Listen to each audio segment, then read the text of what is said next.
Lower காசுக்கு தான் மரியாதை இல்ல. லவர்ன்ற டைட்டில பார்த்துட்டு நீங்க வந்து இது வந்து ரொமான்டிக் ஃபில்மா இருக்க போது என் கேர்ள் ஃப்ரெண்ட் என் பாய் ஃப்ரெண்ட்லாம் கூட்டிட்டு ஒரு ரொமான்டிக் டேட்டுக்கு தான் போறேன் இந்த படம் அப்படிலாம் நீங்க நினைச்சீங்கன்னா தப்பு கணக்கு போடுறீங்க. நான் ஸ்பாய்லர் சொல்ல மாட்டேன், டிஸ்க்ளைமரா ஒன்று சொல்றேன். இந்த படம் வந்து இப்போ ஒரு பிரேக்கப் ஃபேஸ்ல இருக்கீங்கன்னா உங்கள் ஃப்ரெண்ட்ஸ்லாம் கூட்டிட்டு யார் நீங்கள் அழுதா கன்சோல் பண்ணுவாங்களோ அவங்களெல்லாம் கூட்டிட்டு போய் பாருங்க. படம் நிறைய இடத்துல உங்களை அழ வைக்கும். லவ் மயிரெல்லாம் சும்மா இவனோட ஏமா பழகுற. படம் வந்து லவ் எல்லாத்தையுமே தாண்டி ரிலேஷன்ஷிப்பில் இருக்கக்கூடிய என்னென்ன விஷயங்கள்லாம் பண்ணக்கூடாது அப்படின்றத வந்து ஹேண்டில் பண்ணியிருக்காங்க. டாக்ஸிக் ரிலேஷன்ஷிப் தாங்க ரெண்டு பேருக்குள்ள ஸ்டார்டிங்லேருந்து எண்டு வரைக்கும் சண்டை, கடைசியாக சேர்ந்தாங்களா இல்லையா அப்படின்ற ஒரு சின்ன நாட்டு தான். இதுக்குள்ளே இருக்கக்கூடிய ஃப்ரெண்ட்ஷிப், அந்த ஃப்ரெண்ட்ஷிப் இந்த கேங்லாம் என்னென்ன பண்ணுறாங்க அப்படின்ற ஒரு ஃபன் எலிமெண்ட்டாக தான் இருக்கும். கண்டிப்பாக எல்லா யங்ஸ்டர்ஸ் எல்லாருமே தாண்டி ஃபேமிலிக்கும் நிறைய பேருக்கு கனெக்ட் ஆகும். ஏன்னா நிறைய இந்த மாதிரி ஒரு லவ் பிரேக்கப் ஃபேஸை வந்து கடந்து வந்திருப்போம் எல்லாரும்.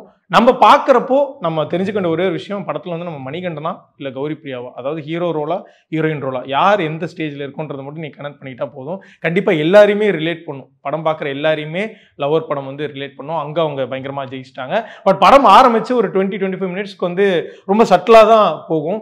என்ன நடக்குது, ஒரு மாதிரி ஸ்லோவாக போகுது, இது லேக்கா என்னெல்லாம் தோணிட்டு இருக்கும். பட் அந்த ஒரு 25 மினிட்ஸ் எதுக்காக எடுத்துகிட்டு இருந்திருக்காங்கன்னா, அடுத்து வரக்கூடிய அந்த ஒரு 2 hours ஸ்க்ரீன் பிளேவை நமக்கு வந்து கனெக்ட் பண்ணணும், ரிலேட்டபிளாக ஆக்கணுன்றதுக்காக ஒரு ஸ்டேஜ் செட் பண்ணியிருக்காங்க. ஸோ அவங்க கரெக்டாக அந்த ஸ்டேஜ் செட் பண்ணுற வரைக்கும் படம் கொஞ்சம் ஸ்லோவாக போகிற மாதிரி இருக்கும்.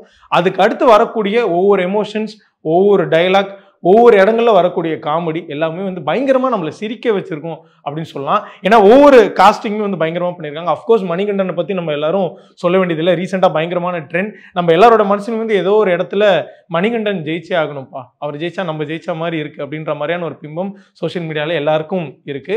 அந்த விதத்தில் அவர் ஜெயிச்சிட்டாருன்னு தான் சொல்லணும். அவருடைய ரோல் வந்து பயங்கரமா இருந்தது. அவர் வந்து இப்போ ஃபார் எக்ஸாம்பிள் ஒரு ரீசெண்ட் ரிலீஸா இருக்கக்கூடிய கொஞ்சம் முன்னாடி எடுத்து பார்த்தா குட் நைட்லாம் அவர் வந்து ஒரு சட்டிலான ஒரு நல்ல பையனான ஒரு ரோல்லாம் பண்ணியிருந்தார். பட் இந்த படத்தில் ஒரு ஹீரோவா இருந்தாலுமே படத்தினுடைய எண்டு வரைக்கும் கொஞ்சம் ஒரு நெகட்டிவ் ஷேடாக தான் அவர் மேலே இருக்கும். பொதுவாக ரிலேஷன்ஷிப்பை வச்சு ஒரு படம் எடுக்கிறாங்கன்னா பொதுவாகவே தமிழ் சினிமாவில் மேக்ஸிமம் எல்லா தப்புமே வந்து ஒரு ஹீரோயின், அதாவது ஒரு பொண்ணு தான் இந்த ரிலேஷன்ஷிப்பில் தப்பு பண்ணுறாங்கன்ற மாதிரியே ஸ்டேட் பண்ணிடுவாங்க.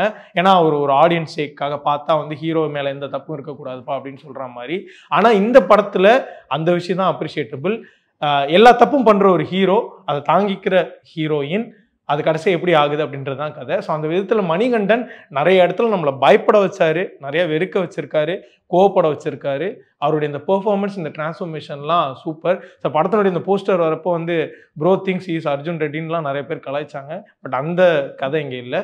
வேற ஒரு விஷயம் ஹேண்டில் ஆகுது. அதை ரொம்ப அழகாக பண்ணியிருக்காரு மணிகண்டன். அஃப்கோர்ஸ் மணிகண்டனை பாராட்டுற அளவுக்கு ஹீரோயினையும் பாராட்டி ஆகணும். மாடர்ன் லவ்ல வந்து இந்த பானிபூரி கேர்ளை வந்து நம்ம எல்லாருடைய மனசிலும் இடம் பிடிச்சவங்க ஸ்ரீ கௌரி பிரியா. அவங்க இந்த ரோலை ரொம்ப சட்டிலாக பண்ணியிருக்காங்க. ஒரு டாக்ஸிக் ரிலேஷன்ஷிப்பை தாங்கிக்கூடிய ஒரு கேர்ள் ஃப்ரெண்ட் கடைசி வரைக்கும் அந்த எமோஷன்ஸ் எப்படி கோத்ரூ பண்ணுவாங்க, எந்த இடத்துல உடைவாங்க அப்படின்றதெல்லாம் ரொம்ப அழகாக பண்ணியிருக்காங்க. அவங்க உடையிற சீன் வந்து கண்டிப்பாக நமக்கு தியேட்டரில் கனெக்ட் ஆகிடுங்க, எமோஷன்லாம் கனெக்ட் ஆகிடும். படத்தில் மிகப்பெரிய ப்ளஸ், படம் ஒரு பக்கம் வந்து போயிட்டே இருக்கும், ஏற்ற இறக்கமாக போயிட்டு இருக்கும், திரும்ப ஒரு நியூட்ரல் ஸ்டேஜுக்கு வரும், ஒரு ஹை மூமெண்ட் வரும். இன்டர்வல், லவருடைய இன்டர்வல் தான் ஒரு பெர்ஃபெக்ட் பேங்கராக இருக்குங்க. அதை நான் எந்த விதத்துலையும் ஓப்பனே பண்ண மாட்டேன். ஏன்னா நீங்கள் படத்தில் எக்ஸ்பீரியன்ஸ் பண்ணுறப்போ ரொம்ப சூப்பராக இருக்கும். மணிகண்டன் அண்டு கௌரி பிரியாவுடைய ஒரு ஒரு ஒரு குட்டி ஃபேஸ் ஆஃப் மாதிரி வரும். அந்த இன்டர்வல் ரொம்ப அழகாக ஸ்டேஜ் பண்ணியிருக்காங்க, ரொம்ப சூப்பராக இருந்தது. ஸோ முன்னாடியே சொன்ன மாதிரி நிறைய லவ் படங்கள்லாம் வந்திருக்கு ரிலேஷன்ஷிப்பில் எப்படிலாம் இருக்கணும்னு. பட் லவ்வர் படம் எதை சொல்ல போகுதுன்னா, ரிலேஷன்ஷிப்பில் எப்படிலாம் இருக்கக்கூடாது, இப்படிலாம் இருந்தால் நம்ம ரிலேஷன்ஷிப்க்கு ஒர்த்து கிடையாது, நம்ம ரிலேஷன்ஷிப் வந்து ஹெல்த்தியாக போயிட்டுருக்குல அப்படின்றதுக்கான ஒரு வார்னிங் தர மாதிரி நம்மளுக்கு ஒரு லெசனாக லவ்வர் படம் எடுத்திருக்காங்க. போய் சொல்லிட்டு போயிருக்க, என்ன பார்த்தா எப்படி தெரியுதுங்க? ரொம்ப வருஷம் கழிச்சுங்க தமிழ் சினிமாவில் வந்து ரொம்ப ஒரு மினிமம் காஸ்டிங், ஒரு 5-6 பேரை வச்சு ஒரு அழகான படம் ஸ்க்ரீன் பிளேல எங்கேயுமே போர் அடிக்கல. அங்கங்கே வந்து நம்ம பார்த்து பழக்கப்பட்ட சீன்ஸாக இருந்தாலுமே டயலாக்ஸ் மூலயமாவோ ஒரு கேண்டிடா அவங்க தி மேட் ஒரு வே ஆஃப் ஃபிலிம் மேக்கிங், அவங்க ஒரு பண்ணது எல்லாமே வந்து நம்ம ஃப்ரெண்ட்ஸோட இருக்கிற மாதிரி இருக்கும். ஒரு சில இடங்கள்ல வந்து கலாய்க்கிற இடமா இருக்கட்டும், சண்டை போடுற இடமா இருக்கட்டும், அட்வைஸ் பண்ணுற இடமா இருக்கட்டும், எல்லா இடமும் நம்மளுக்கு ரிலேட் பண்ணும்.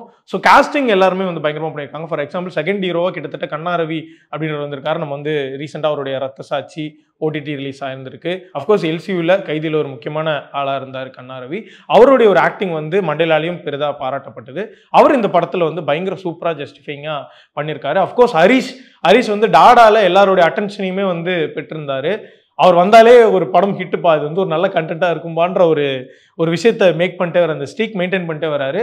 அந்த விதத்தில் ஹரிஷோட என்ட்ரி வந்து செகண்ட் ஆஃப் தாண்டி எங்கேயோ தான் இருக்குது. அவர் வரதோடைய ஒரு ஸ்க்ரீன் ஸ்பேஸ் ஏதோ ஒரு 4-5 சீன் தான் இருக்கும். பட் அவர் வரது, அவர் அட்வைஸ் பண்ணுற விதம், அவர் அந்த சீனை சூதனிங் பண்ணுற விதம் எல்லாமே ரொம்ப அழகாக சட்டிலாக பண்ணியிருக்காரு. எந்த ரோல் கொடுத்தாலும் அந்த பையன் செம்மையாக பண்ணுற மாதிரி பண்ணியிருக்காங்க. இதில் எனக்கு சர்ப்ரைஸாக பட்ட ஃபேக்டர் என்னன்னா, இன்ஸ்டாகிராம் ரீல்ஸில் வந்து இப்போது இருக்கக்கூடிய ஹைலி டேலண்டட் இன்ஃப்ளூயன்சர்ஸ் எல்லாருமே வந்து அங்கங்கே படங்களில் வந்து வந்துட்டு போகிறாங்க. பட் அவங்களுக்கு வந்து ஒரு ஃபுல் ஃப்ளெஜ்டு ரோல் கிடைக்கிறது இல்லை. அந்த விதத்தில் வந்து சொல்லலாம் தான் நினைக்கிறேன். அஃப்கோர்ஸ் ரீல்லையாக தான் போடுறாங்க. புகைவண்டி சீரீஸ்ன்னு சொல்லி அருணாச்சலேஸ்வரன் சொல்லி ஒருத்தர் ரீல்ஸ் பண்ணிட்டு இருப்பாரு.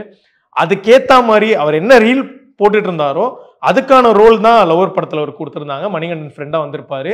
அதை ரொம்ப அழகாக பண்ணியிருந்தாருங்க. ஒரு மொமெண்ட்ரி ப்ளஷருக்கா எல்லாரும் பார்க்க போய் இவனை ரீல்ஸில் பார்த்துருக்கேன்டா அப்படின்னு வந்துட்டு போகிற மாதிரி மட்டும் இல்லாமல் படம் முழுக்க அவர் வராரு. ஒவ்வொரு ஸ்டேஜஸ்லுமே ஒரு ஃப்ரெண்டுக்கு எந்த அளவுக்கு ஒரு ஃப்ரெண்டாக இருக்கணும் அப்படின்ற மாதிரியான ஒரு விஷயத்த பண்ணியிருக்காரு. அவர் காமெடி பண்ணுற இடம் எல்லாமே தியேட்டரில் சிரிக்க வைக்கிது, தியேட்டர் மொமெண்ட்டாக இருக்குது. அந்த விதத்தில் சூஸ் பண்ண ஒரு 6 பேரை வச்சு படங்களை ரொம்ப அழகாக நகர்த்திட்டு போயிருக்காங்க. அஃப்கோர்ஸ் படத்துடைய மியூசிக் டைரக்டர் ஷான் ரோடன் அவர்கள், ரொம்ப நாள் கழிச்சு ஷான் ரோடனுடைய பேரை பார்த்தோம். ஆனால் படம் முடிகிற வரைக்கும் அவர் டச்சே எங்கேயுமே இல்லையே. ஆனால் மியூசிக் சூப்பராக இருக்கேன்லாம் யோசிச்சுட்டு இருப்போம். ஏன்னா வந்து ஷான் ரோடன் அவருடைய படங்களில் இருக்கிற ஒரு 4 பாட்டு 3 பாட்டு அவர் பாடிடுவார். இந்த படத்தில் ஒரு எக்ஸப்ஷனல், மற்ற சிங்கர்ஸை வச்சு ஒரு எக்ஸ்பெரிமெண்ட்ஸ் பண்ணியிருந்திருக்காரு. கிளைமேக்ஸ் சாங் தான் அவர் பாடியிருக்காரு.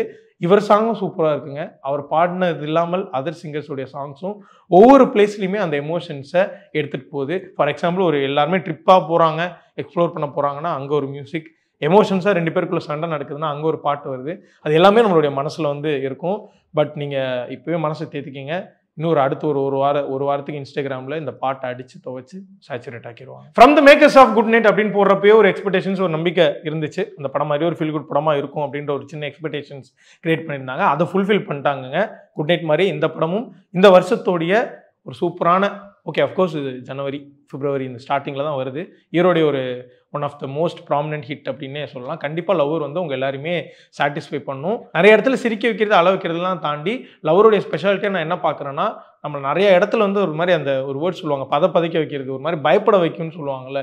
என்னடா பண்ண போகிறாங்க இவங்க 2 பேரும் சண்டை போட்டே இருக்காங்கன்றப்போ ஒவ்வொரு சீனுமே ரொம்ப சூப்பராக பண்ணியிருந்தாங்க. சின்ன மைனஸ் அப்படின்னா, அந்த சண்டை நிறைய எக்ஸ்டெண்ட் ஆகிற இடங்கள்ல ஏதாவது ஒரு சில இடங்கள் வந்து நம்மளுக்கு லைட்டாக போர் அடிச்சிடலாம், திரும்ப சண்டையா அப்படின்ற மாதிரியே இருக்கலாம். பட் அதுக்கு அடுத்த சீனே நம்மளுக்கு கொஞ்சம் சிரிக்க வச்சிடுறாங்க, ரிலேட் பண்ணிடுறாங்க. அந்த விதத்தில் லவ்வர் கண்டிப்பாக நம்ம எல்லாரையும் சாட்டிஸ்ஃபை பண்ணிடுவோம். ஸோ உங்கள் ஃப்ரெண்ட்ஸ் அண்ட் ஃபேமிலி கூட போய் பாருங்கள்.